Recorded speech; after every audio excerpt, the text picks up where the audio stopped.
माँ बाप के दिल में एक सपना पलता है, अपनी बेटी को हंसते खेलते देखना और एक दिन उसे अपने आंगन से विदा करना।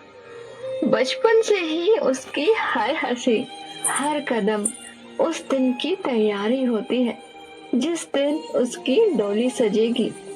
लेकिन इस सपने के पीछे एक सच्चाई छुपी है, एक ऐसा सच जो कई बार खुशियों को छीन लेता है। दहेज का लालच, दिखावे की दौड़ और वो रिवाज जो न जाने कितने घरों की नींव हिला चुके हैं।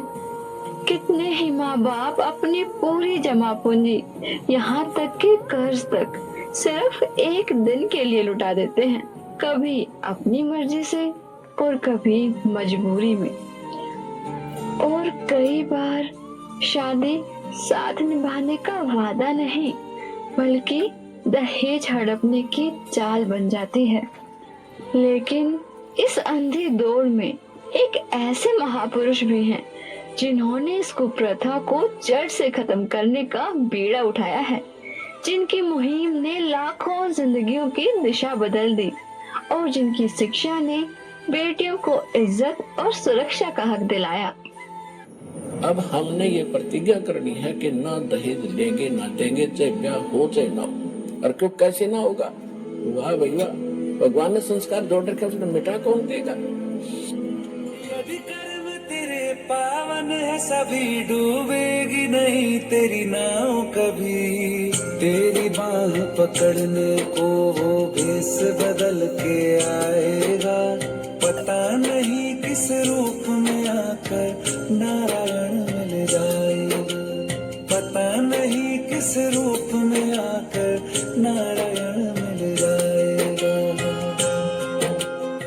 ये कहानी है उस बदलाव की जिसकी प्रेरणा हमें संत रामपाल जी महाराज जी के सत्संग प्रवचनों से मिली, और एक ऐसी बेटी की जिसके माँ बाप ने उसकी मुस्कान के लिए अपनी हर ख्वाहिश, हर सांस कुर्बान कर दी।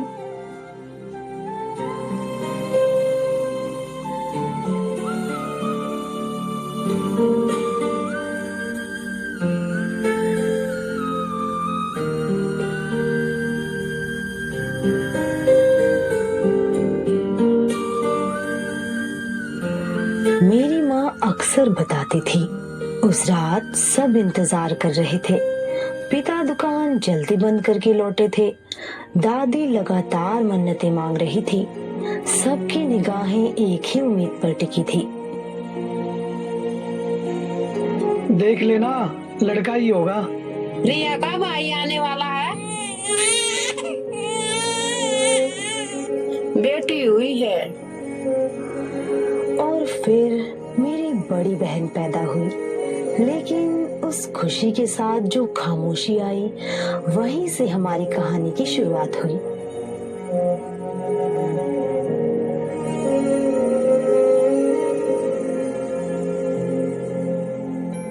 देख भगवान, आपकी बात तो पोता ही देना।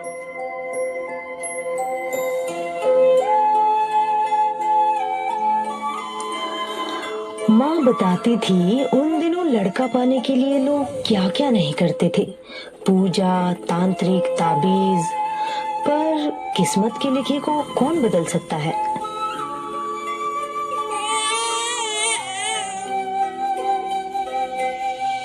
लड़की हुई है।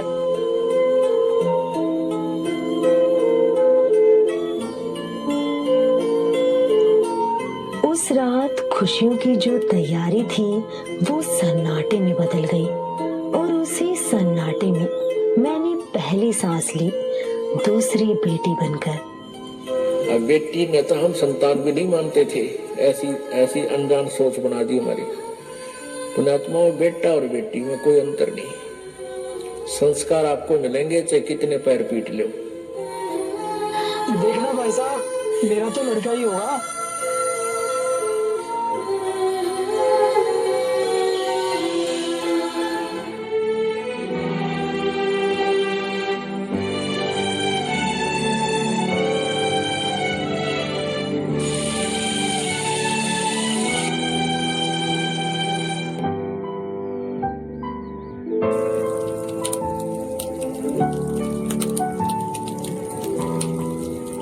देख बेटा, रोटी जरा ठीक से सेक, कच्ची ना रह जाए।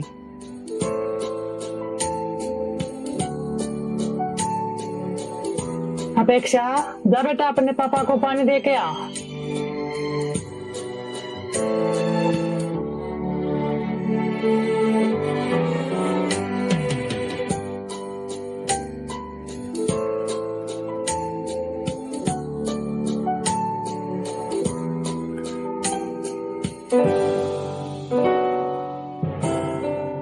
रुक जा गरिमा, रुक जा। पकड़ के दिखाओ दीदी।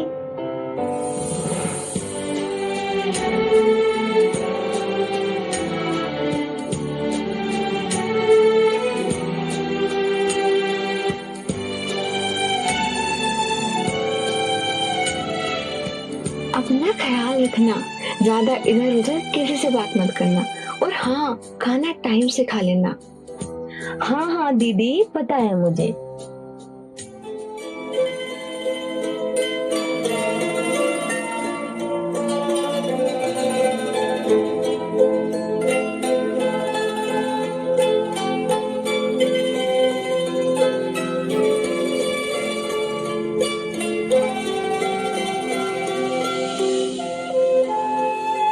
अरे सुषमा, कैसी हो? ठीक हो ना? हाँ बहन जी, सब ठीक है, बस गृहस्थी में लगे हूँ। जा बेटा, ये अंदर रख दे। ठीक है मम्मी। सुषमा, लड़की बड़ी हो रही है। अरे, मेरी दिल्ली वाली बहन सुमन को जानती हो ना?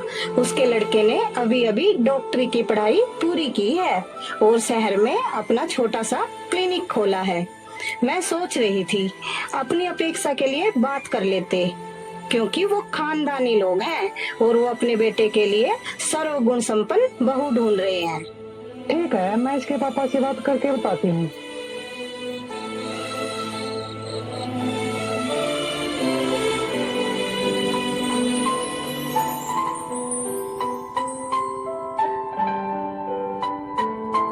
खजाने में बड़ी देरी कर दी आपने। वो शादी का सीजन चल रहा है ना, दुकान पे काम बहुत था। गरिमा और अपेक्षा कहाँ है? सो गई हैं दोनों। अपेक्षा की तबीयत ठीक नहीं थी और गरिमा के ऑफिस में ज्यादा काम था, थक सो गई। वो साहिल की मम्मी मिली थी आज, अपेक्षा के रिश्ते के लिए बोल रही थी। अच्छा, लड़का डॉक्टर है।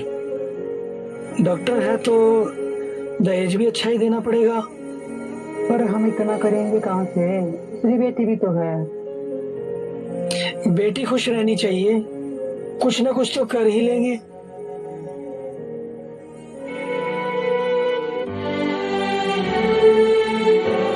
मम्मी, जा रही हूँ मैं। गरिमा रुक, टिफिन लेते जा।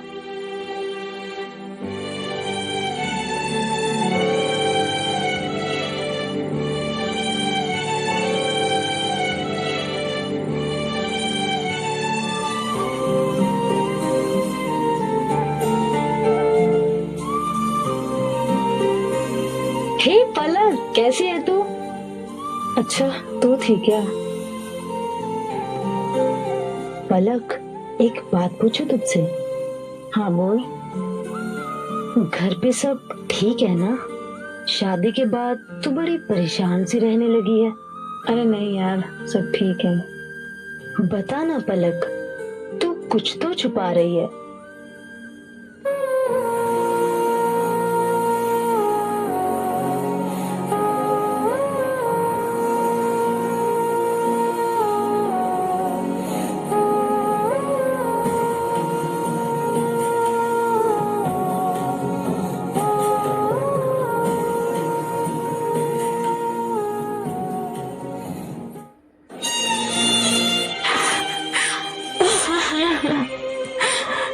तूने अंकल आंटी को बताया?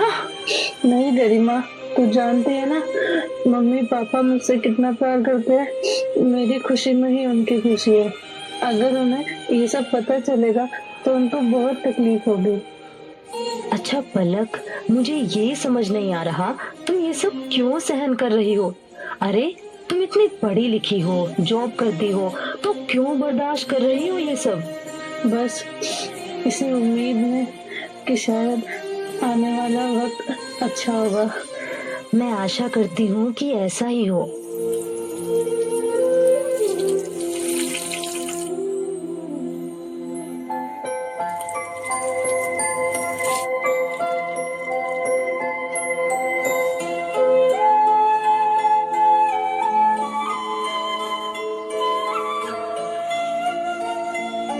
लीजिए भाई साहब।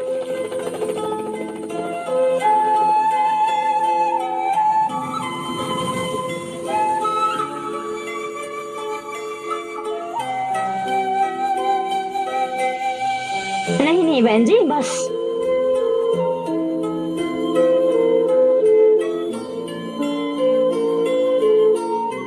माफ करना भाई साहब। ये क्या बात हुई भाई साहब है? आप तो अभी से इंतजार करवाने लगे लड़के वालों को। गलती हो गई जी। राम जी की कृपा से दुकान पर सुबह सुबह ही ग्राहकों की भीड़ लग जाती है। अपेक्षा अपेक्षा चाय लिया बेटा।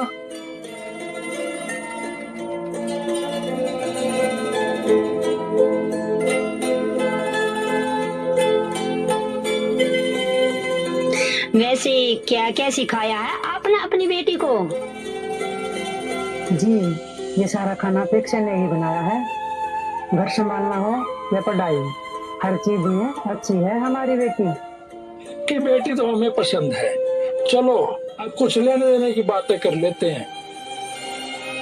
आखिर आपकी बेटी के लिए तो मांग रहे हैं। हम अपनी हैसियत से ज्यादा ही देने की कोशिश करेंगे।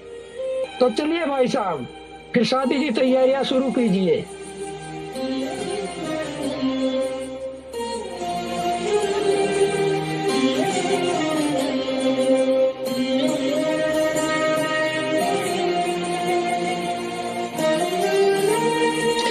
राम राम भाई साहब। अच्छा, अपेक्षा बिटिया की शादी है क्या? हाँ भाई साहब, आपकी तरह थोड़ी ना समाज के सारे रीति रिवाज ठुकरा कर अपने गुरुजी के कहने से रिया बिटिया की शादी बगैर दहेज के कर दी। बताइए भाई साहब, क्या आदर होगा उसके ससुराल में? अरे भाई, वो दुखी नहीं है, परमात्मा उसके साथ है। वो अपना भक्ति रूपी धन लेकर गई है। बस बस भाई साहब, ठीक है, रहने दो।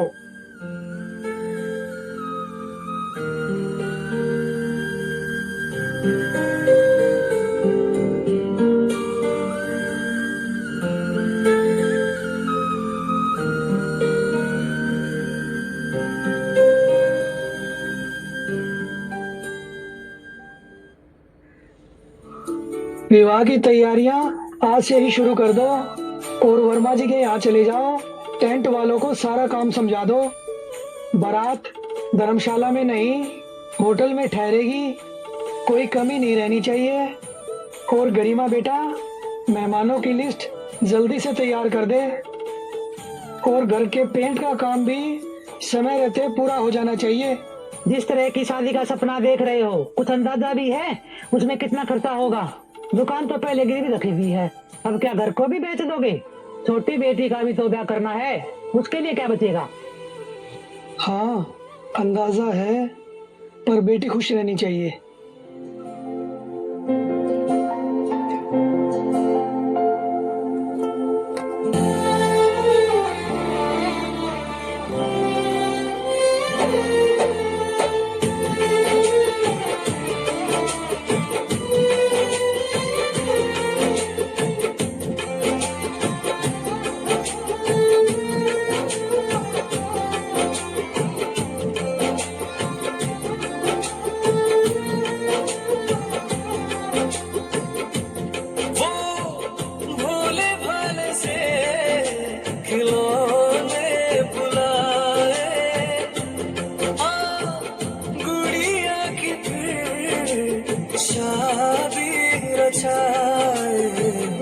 बचपन की बातें यादों में आए, बेफिक्रियों के मौसम बताए। मेहंदी लगी थी, दुल्हन सजी थी, मेहंदी लगेगी, दुल्हन सजेगी।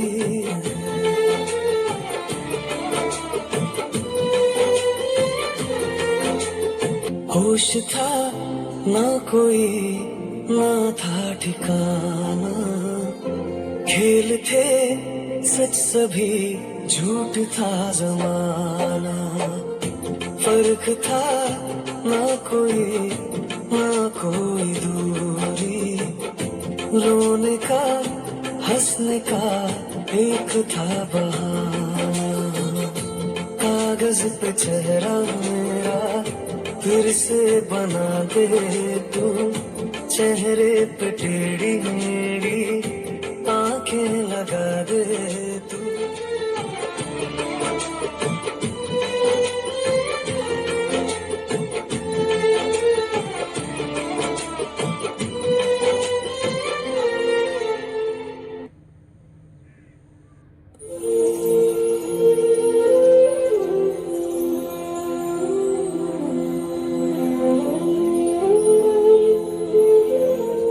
ये साड़ी दी है तेरी माँ ने, ये साड़ी, इतना हल्का हार, ये तो फूंक मारते ही उड़ जाएगा। भूखे घर की यही सिखाया है तेरे माँ बाप ने।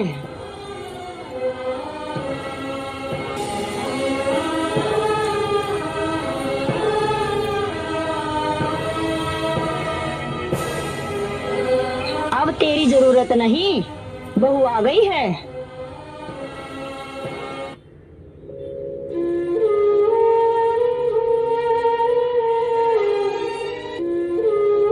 माँ, वैसे भाभी है तो सुंदर, शक्ल को डाल चूल्हे में, तू ये देख असली है या नकली।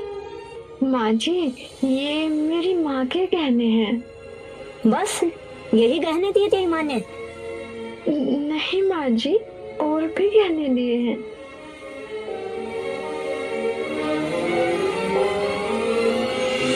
ओहो, क्या घटिया साड़ी है, ये तो उससे भी घटिया है। इससे अच्छे कपड़े तो हमारी नौकरानी पहनती है। ये फिर भी ठीक ठाक है, इसे मैं रख लेती हूँ। हाँ हाँ रख ले, किसी को पूछने की क्या जरूरत है।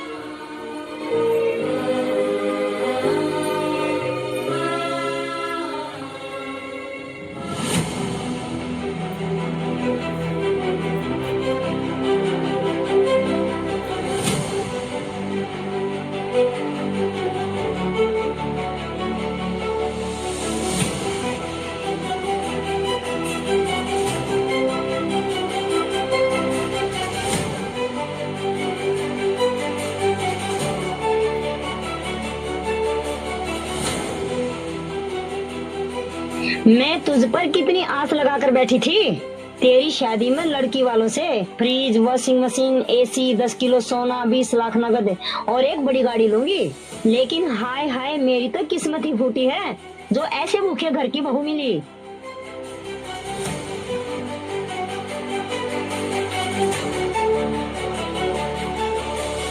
चाय भी अब मांगनी पड़ेगी क्या तुमसे? बैठा हूँ ना, चाय दो।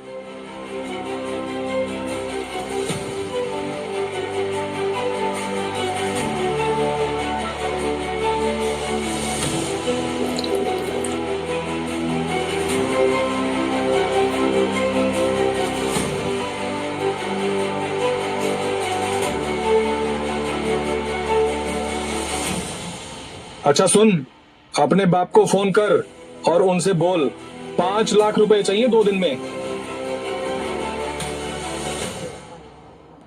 5 लाख, सुना तुमने?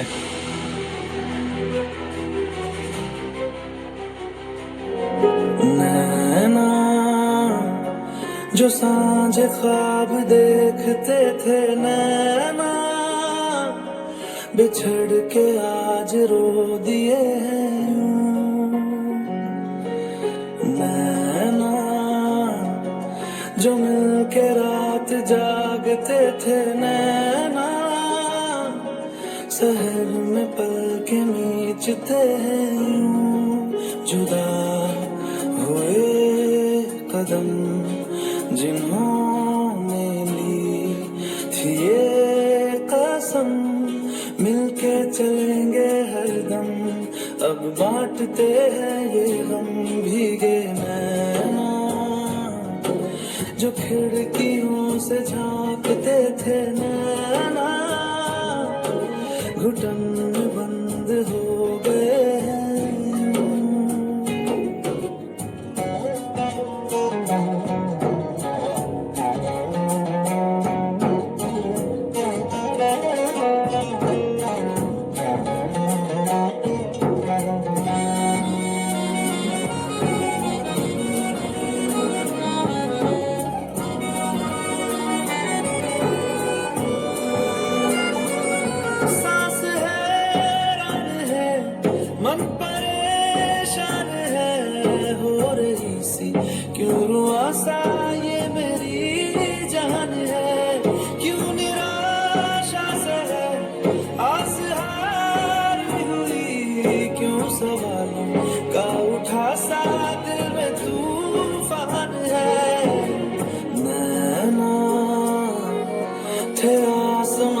बांटते हैं यूं नैना। कभी जो धूप सेकते थे नैना, ठहर के छाँव ढूंढते हैं यूं। आप सब ऐसा क्यों कर रहे हो मेरे साथ? मेरे पापा कहाँ से लाएंगे इतना सब? तेरी इतनी हिम्मत कि तू पैसे नहीं लाएगी अपने बाप के यहाँ से? चलेंगे हरदम, अब बांटते हैं ये गम भीगे नैना। जो सांझ ख्वाब देखते थे नैना, बिछड़ के आज रो दिए हैं।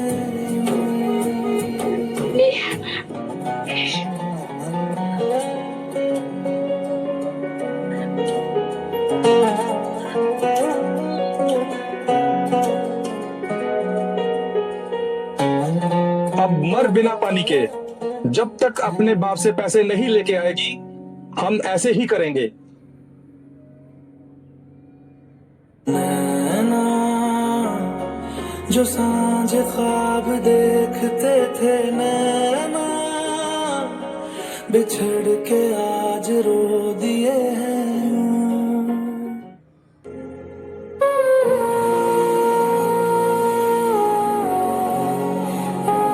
उठ महारानी उठ, काम तेरा बाप करेगा, चल काम कर।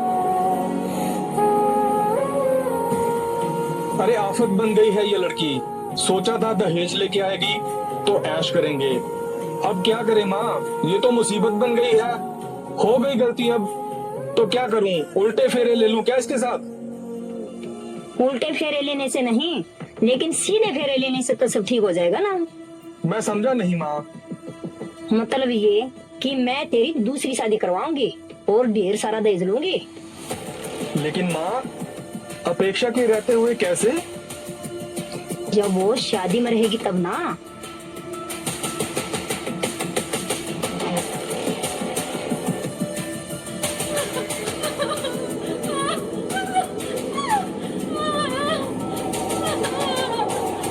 बिटिया, ससुराल में सबका दिल जीतना, लड़ झगड़ कर रूठ कर कभी वापस मत आना। बेटा, कुछ भी करने से पहले समाज में मेरी इज्जत का ख्याल रखना। देख, तेरी छोटी बहन भी है, नहीं तो कौन थामेगा उसका हाथ? तेरा एक गलत कदम उसकी जिंदगी बर्बाद कर देगा।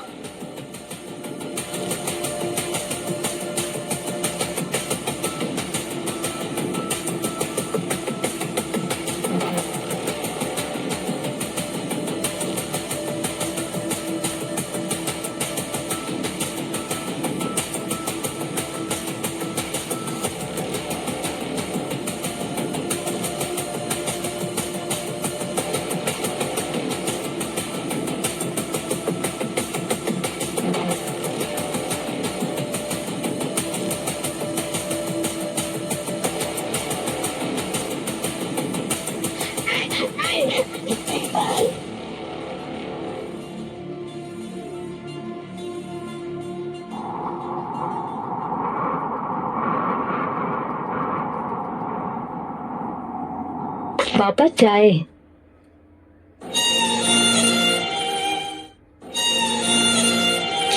क्या हुआ पापा?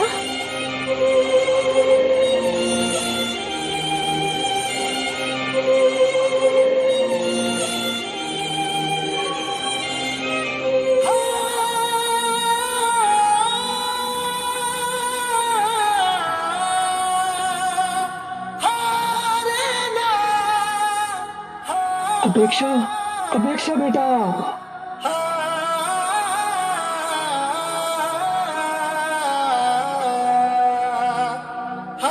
खाना नहीं बनाती थी बहन जी, घर नहीं संभालती थी आपका, क्यों मार दिया इसे?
झांझर डाले मेहंदी लगाई, फूलों वाली झालर से डोली सजाई, लाडो तुझको होना तो था पराई, जाते जाते आंखों में आंसू ले आई तेरी जुदाई।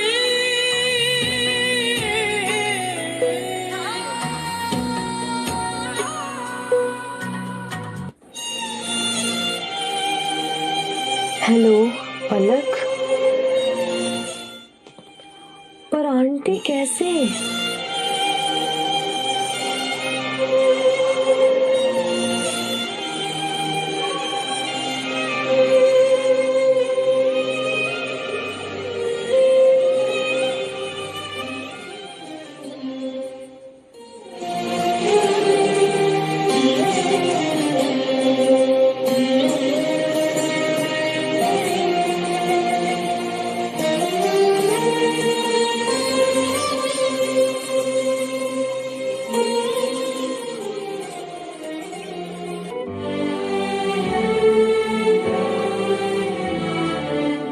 मुझे पता है तेरा दर्द कितना गहरा है, पर गरिमा टूटना मत, तुझे संभलना पड़ेगा। दीदी, हमें लगता था दहेज तो दे ही दिया है, अब उन्हें खुश रखेंगे, पर देखो उन्होंने अपेक्षा दीदी के साथ क्या किया।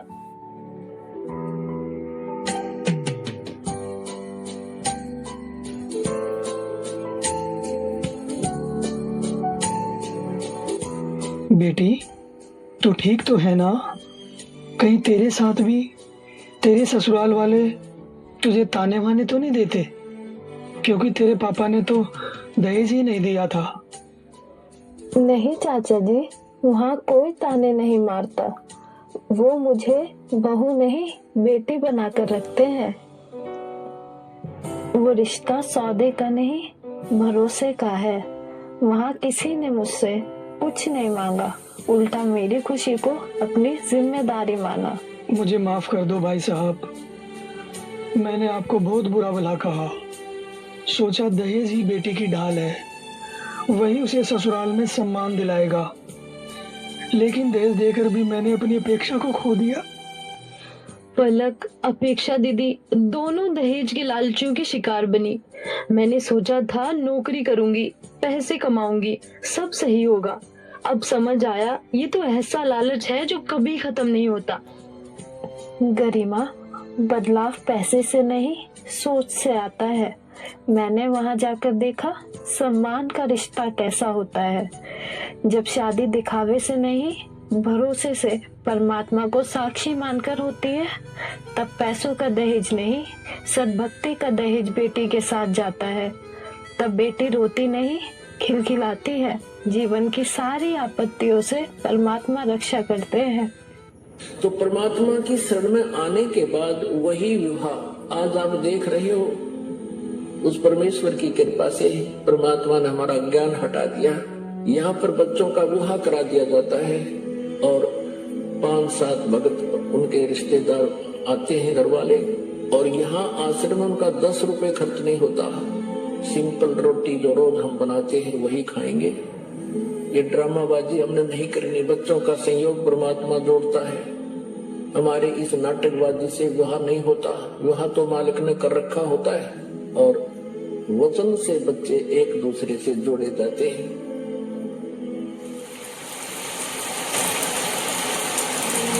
दीदी के जाने के बाद जैसे मेरी जिंदगी का रंग ही उतर गया था। हर दिन सवाल पूछता था, क्यों, आखिर क्यों हमारे साथ ही ये सब हुआ।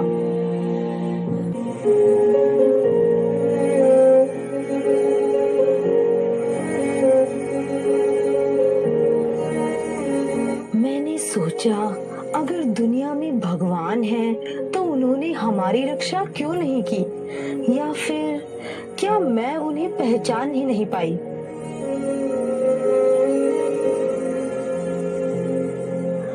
उनकी बातों में कुछ तो था जो सीधे दिल को छू गया। ऐसा लगा जैसे कोई मेरे सवालों के जवाब जानता हो। पन्ना दर पन्ना मुझे लगा जैसे मेरे मन के ताले खुल रहे हैं और मुझे यकीन होने लगा कि संसार में अगर कोई पूर्ण संत है तो वो सिर्फ संत रामपाल जी महाराज हैं। पुण्यात्माओं, एक विशेष बात ध्यान रखा करो, क्योंकि हम सत्संग में आते हैं जिसका असर भी होना चाहिए। ये बातें कहन सुन की नहीं है, ये कर पाड़न की है।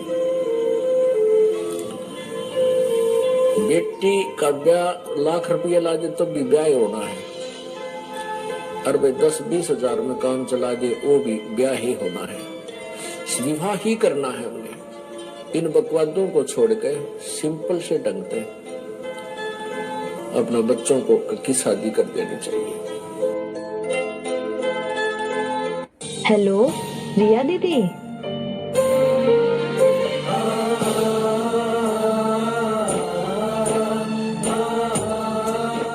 पापा मम्मी, आज मैंने संत रामपाल जी महाराज जी से नाम दीक्षा ले ली है। तूने उससे नाम ले लिया? ये सब इतना आसान नहीं था।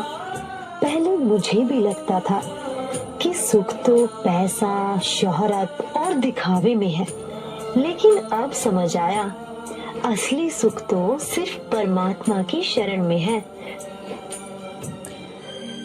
जैसे मेरे मन के ताले खुले, वैसे ही मम्मी पापा के भी खुल गए और आखिरकार उन्होंने भी सच को पहचान ही लिया। भाई साहब, गरिमा बिटिया की रमणी है। परमात्मा ने बड़ी दया की कि तुम समझ गए भाई। काश ये मैंने समय रहते समझा होता। जब शादी सौदे का नहीं, भरोसे का रिश्ता हो तो बेटी रोती नहीं, खिलखिलाती है। और जब परमात्मा की शरण में बंधन बनता है तो जीवन की हर मुश्किल आसान हो जाती है। कभी औरत को पति की चिता पर जला दिया जाता था, आज तो पति ही जिंदा जला देता है अपनी पत्नी को। शादी बराबरी का रिश्ता है, फिर क्यों इसे हमने पैसों और दहेज का सौदा बना दिया। हर दिन कितनी बेटियां जलती हैं, कितनी जहर पीती हैं, कितनी ही डरते डरते अपनी जिंदगी हार जाती है, और हम सब चुप खड़े बस देखते रहते हैं।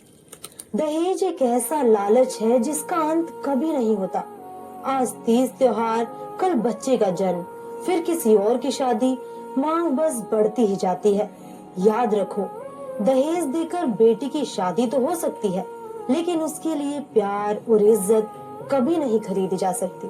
आखिर कब तक बेटियां जलती रहेंगी? कब तक ये सिलसिला चलता रहेगा? और कब तक हम नाकाम साबित होते रहेंगे? ये सिर्फ एक कहानी नहीं, एक चेतावनी है, एक उम्मीद है, और एक ऐसा सच जिसे नजरअंदाज करने की कीमत हमारी आने वाली पीढ़ियां चुकाएंगी।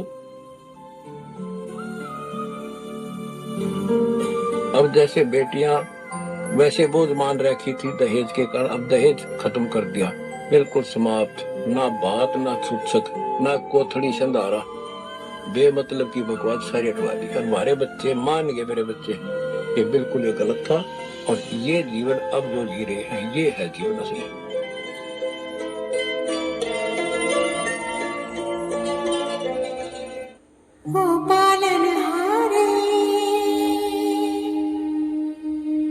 निर्गुण अनारे, निर्गुण अनारे,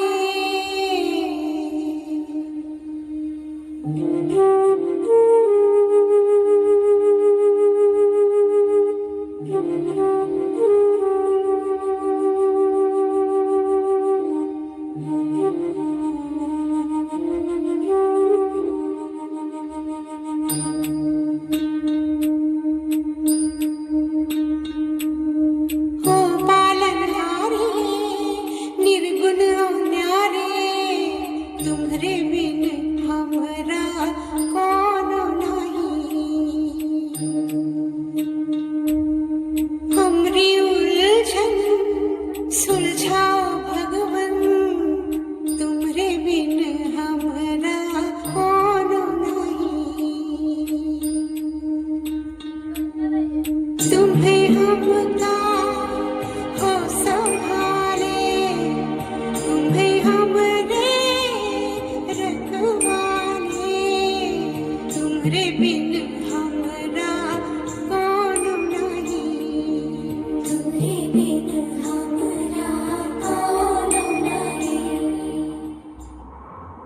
लड़के की हमारे में कुविचार थे बहुत ज्यादा। हम मतलब जगत के हिसाब से यही सोचते थे कि भाई लड़की का जो बोझ है बहुत ज्यादा होता है। और मैं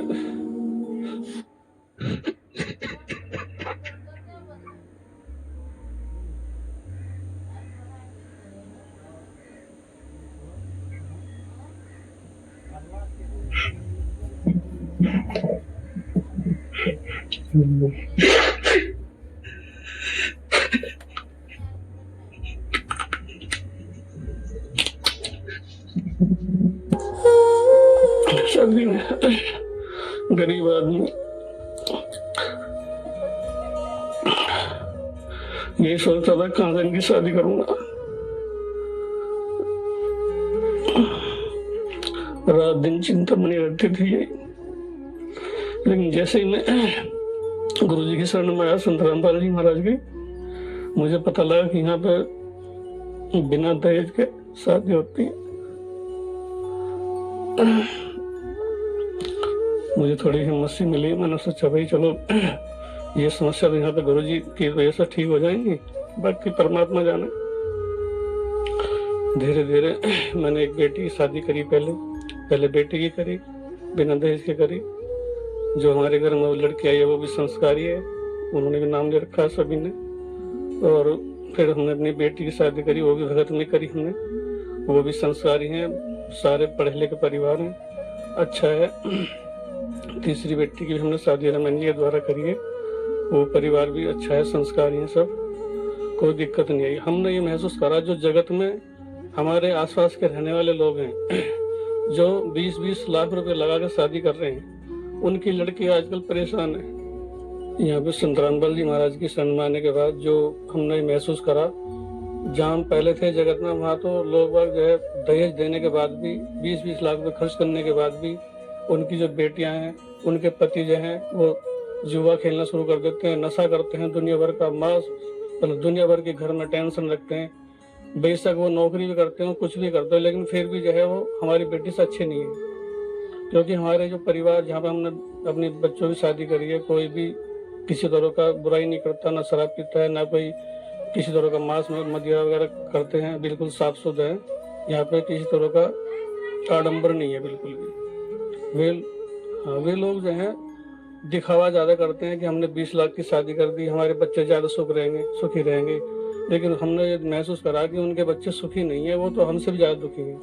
गुरुजी ने बताया कि जो दहेज ले रहे हैं या दे रहे हैं, वो तो उनके संस्कार बढ़ रहे हैं एक दूसरे के जय, वो हमारे यहाँ खत्म हो रहे हैं। परमात्मा की भक्ति से हमें पता लगा कि ये जो संस्कार हैं ये हमें यही खत्म करने हैं, हमें जोड़ने नहीं है। संत रामपाल जी महाराज की शरण में आने के बाद मैं मतलब इतना एहसान मानूंगा गुरुजी का मरते दम तक, क्योंकि जो पहले परेशानी थी उनको, उसमें मैं इतना परेशान था कि मैं आत्महत्या तक की भी बात सोचता था दिमाग में कि मतलब जो है मैं अगर ये सुधार नहीं हुआ तो मैं ऐसा कर लूंगा, मैं कभी सभी बच्चों को जहर दे दूंगा या कभी मतलब निकल के चला जाऊंगा, इस तरह की बात दिमाग में आती थी। आज मैं सुखी हूँ। मैं ये कहना चाहूंगा जगत के लोगों को कि आप लोग भी जो संत रामपाल जी महाराज जी की शरण में आके उनके सत्संग को सुने और उनके जो है विचार को सुनकर आप भी नाम दीक्षा ले। आज के टाइम में दहेज को इतना बड़ा महाअभिशाप माना जाता है, जिसकी वजह से मतलब बेटियों को भी पेट में अगर पता चल जाए ना कि बेटी है कोख में, तो बेटी को कोख में मार दिया जाता है। आखिर क्यों ऐसे करते हैं? अगर पता भी चल जाए कि बेटी हुई है, अगर फिर पैदा होने के बाद भी बेटियों को कूड़े के ढेर पे फेंक देंगे। पहले तो पेट में मरवा देंगे, अगर वो बच भी जाती है तो फिर उसको कूड़े के ढेर पे फेंकवा देते हैं बेटियों को। आखिर ऐसा क्यों करते हैं और ये कब तक चलेगा ऐसा? अगर बेटी बड़ी भी हो जाती है फिर भी उसको मतलब बहुत समझते हैं उस बेटी को भी कि हम इतना दहेज कहाँ से देंगे बेटियों को। एक बाप से पूछो कि वो बाप कैसे इतना मतलब दहेज इकट्ठा करेगा, खर्चा करेगा, उसको बहुत लगती है वो बेटी। और हमारे पड़ोस में एक व्यक्ति है, उस व्यक्ति मतलब आप ही था उसका, हमने अपनी आंखों से प्रूफ देखा है उसका व्यक्ति का, मतलब उसको टीबी हो गई इस इंसान को।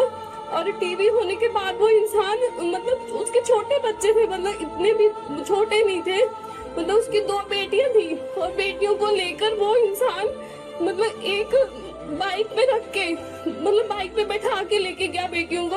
और वो उस इंसान ने नहर में उन बेटियों के साथ, वो बेटियों को पहले गिराया उसने,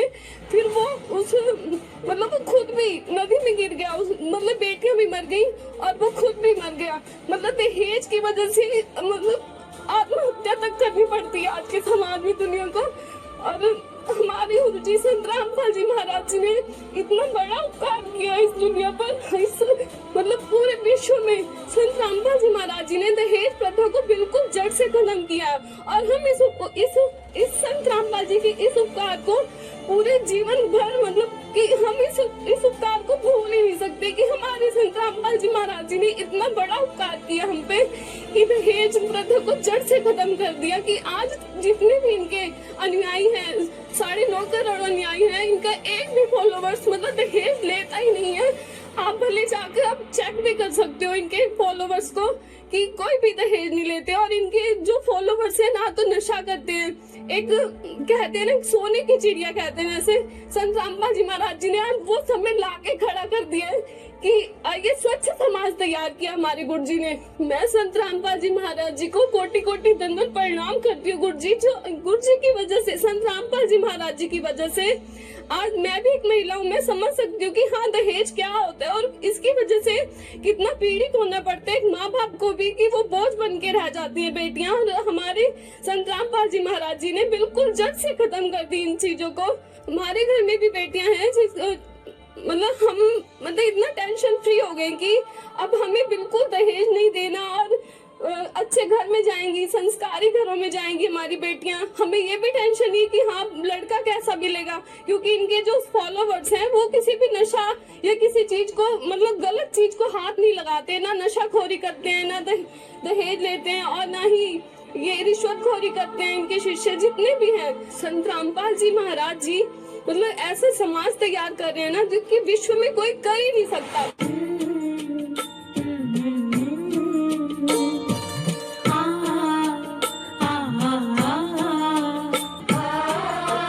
जीवन तुमने दिया है संभालोगे तुम। आशा हमें है, विश्वास है, हर मुश्किल से विधाता निकालोगे तुम। जीवन तुमने दिया है संभालोगे तुम। आशा हमें है, विश्वास है, हर मुश्किल से विधाता निकालोगे तुम। जीवन तुमने दिया है संभालोगे तुम।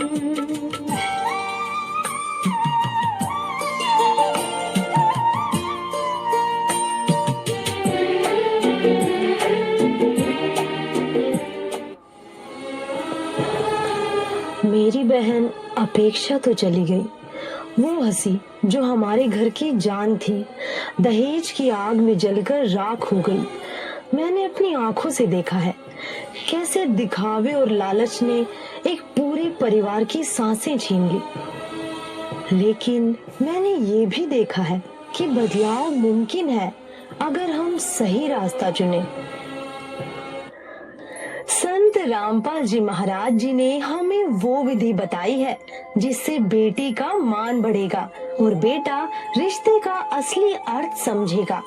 फेरों के स्थान पर बोली जाने वाली 17 मिनट की असुर निकंदन रामायणी जो करोड़ गायत्री मंत्रों से भी उत्तम तथा लाभदायक है, जिसमें विश्व के सर्व देवी देव और पूर्ण परमात्मा का आह्वान तथा स्तुति प्रार्थना होती है, जिस कारण से सर्व शक्तियाँ उस विवाह वाले जोड़े की सदा रक्षा तथा सहायता करते हैं। इससे बेटी बची रहेगी, जीने की राह सुगम हो जाएगी और माँ बाप डर के साए में नहीं गर्व के साथ अपनी बेटी को विदा करेंगे। मेरी बहन तो लौट कर नहीं आएगी, लेकिन आपकी बहन, आपकी बेटी, आपकी भांजी अब भी बच सकती है। दहेज मिटाओ, सद्भक्ति अपनाओ, हर बेटी का भविष्य बचाओ, क्योंकि बेटी कोई बोझ नहीं, वो तो घर की रोशनी है। लड़की इसी कारण से हमारे लिए बोझ बन गई। एक गौ जैसी आत्मा होती है बेटी की। हमने खूब देखा है, बेटा और बेटी रोटी खा रही है, माता पिता कोई बोलता है बेटे को एक वो काम कर, वैसे भी कहा ये काम करिए, बेटा तो कहेगा को नहीं करता। और बेटी रोटी खा रही होगी ना, खाना छोड़कर उठ कर चल पड़ेगी उस काम को करके आओ। अब ये हमें बोझ क्यों बनाई? अपने ड्रामाबाजी से, अपनी बकवादों से, दहेज के कारण। तो इस प्रकार हमने इस हर तरह की जो बुराई हमारे समाज में घर कर गई, इसको भी आपने बहुत गहराई से सोच कर एक मर्यादा मार के उद्देश्य से नहीं कि मैंने कह दिया आपने शुरू कर दिया, नहीं, ये नियम ना समझना, ये आवश्यकता समझना।